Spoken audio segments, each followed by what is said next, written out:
It's been officially confirmed that the Commonwealth Games will return to Glasgow in 2026. A rescue deal for the multi-sport event was put together after the original Australian hosts pulled out due to spiralling costs. The Glasgow Games organisers have stressed that their cut price plan can be delivered with no cost to the public purse.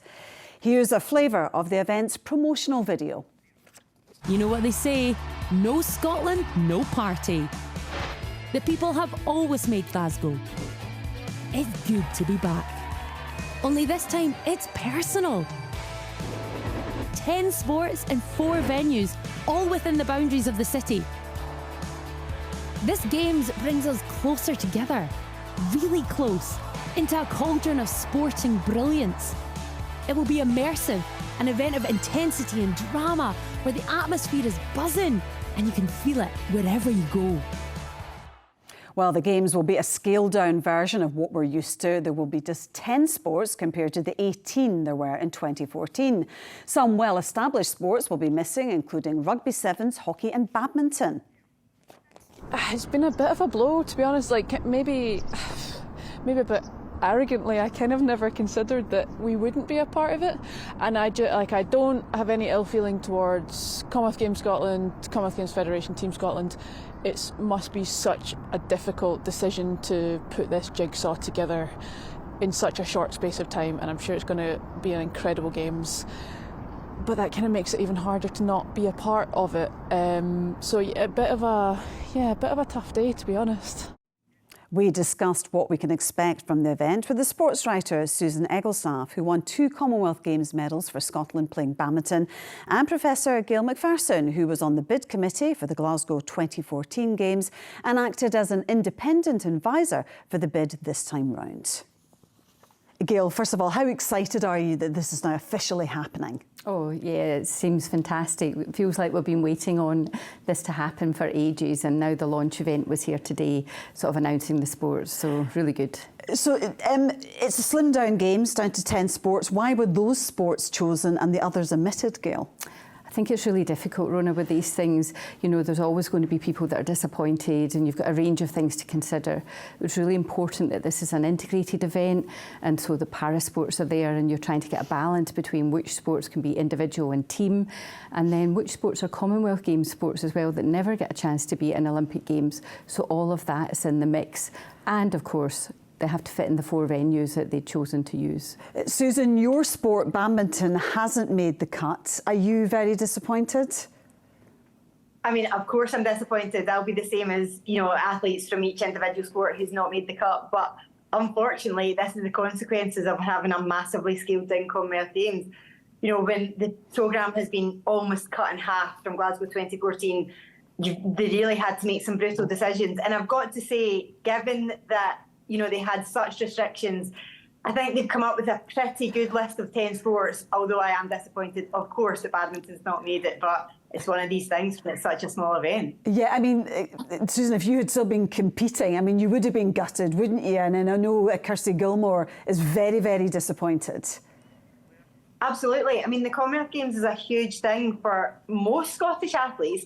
And, the Commonwealth Games has played a massive part in my sporting career. It was unquestionably one of the highlights of my career is going to be Commonwealth Games. And what's so important for Scottish athletes at the Commonwealth Games is, firstly, they get to compete for Scotland rather than GB, and secondly, there's a whole wave of Scottish athletes who are maybe not quite at Olympic standard who'll have the Commonwealth Games as their major career pinnacle, and now for a lot of those athletes that's been taken away, and that's a huge disappointment. And, can change some people's careers having something like this taken out of their schedule. Yeah, Gayle, a lot of criticism coming from India, for instance, at the loss of several key sports to them, cricket, table tennis and hockey. Do you think some countries might sit it out? I don't think so, but I think it is disappointing for, undoubtedly, India will be disappointed that there's no hockey, a sport that they're very good at, and the facilities were just not there for us to be able to use this time around. It would needed another venue to be added, an upgrade of those facilities, and so you're trying to balance a number of sports, as Susan says, and the facilities that you've already got with what can be upgraded at minimal cost. I mean, this really was an ambitious approach to looking at the Games and saying, we're going to do it completely differently. So we need to remember it's not what it was for other games. We're 21 months away from delivering a game, so really it had to be tight in order to successfully deliver for those 10 sports. Susan, what are you most looking forward to in this Games? I mean, I love the gymnastics. I don't think I'm the only one who loves watching the gymnastics, and athletics is probably my favourite. I think even more than badminton is my favourite sport to watch. So yeah, and you know, I've got a wee boy now that I never had in Glasgow 2014, so I'll take him along. And that's, you know, it is a great thing for Glasgow to have this again. I remain a little bit sceptical about how much of a success it's going to be, particularly in comparison to Glasgow 2014.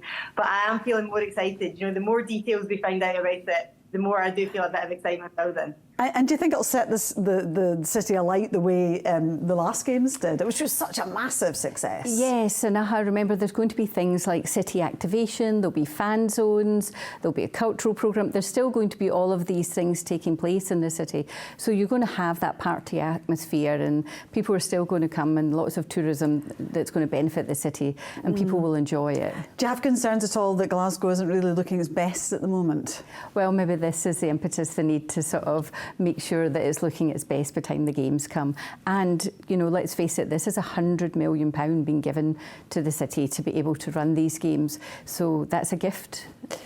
Susan, what do you think the future is of the Commonwealth Games? Because it's struggled recently and we haven't yet got a host for 2030. Is this perhaps the beginning of the end for the Commonwealth Games? I think sad to say it quite possibly might be. I mean, you say struggled, I think that's quite an understatement. You know, let's not lose sight of the fact that Glasgow has these games in 2026 because nobody else wants them. And, you know, this was really a kind of Glasgow or bust decision for the Commonwealth Games Federation. If Glasgow hadn't taken 2026, for me, that would have been the end of the Commonwealth Games. I don't think we ever would have seen another one again. I think what might come of 2026 is it will show other host nations that there is a new model and a different model, and basically a cheap model and a cheap way of doing the Commonwealth Games, because there's just no way it was sustainable, you know, people spending, you know, £500 million on a Commonwealth Games. That just was never going to continue. I think Glasgow hosting this in 2026 has secured the short-term future of the Commonwealth Games. I would like to think there will be one in 2030.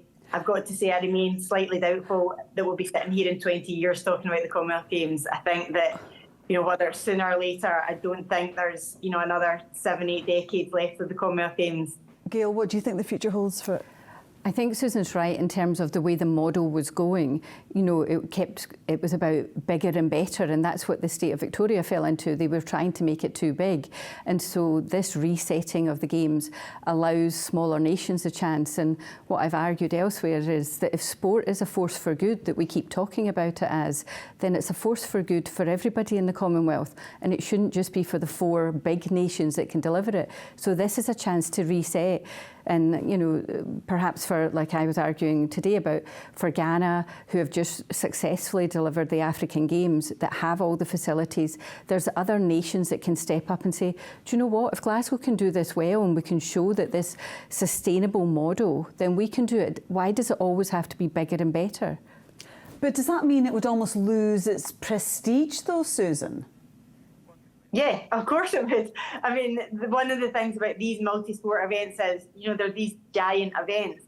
But, you know, if it's this scaled down, smaller model or nothing, I think most people, and certainly most athletes, would still take this. But of course it will lose some of its magic. You know, things like not having an athletes' village is a huge loss for the athletes, because, you know, for me, being an athlete, that was one of the highlights of going to a multi-sport event, was the athletes' village and being part of, you know, a thing that's bigger than your own sport. So I think, yeah, it absolutely will lose something, you know, being this scaled down version, but it's better than nothing. OK, we will have to leave it there. But Gayle and Susan, thank you very much indeed for joining us this evening. Thank you.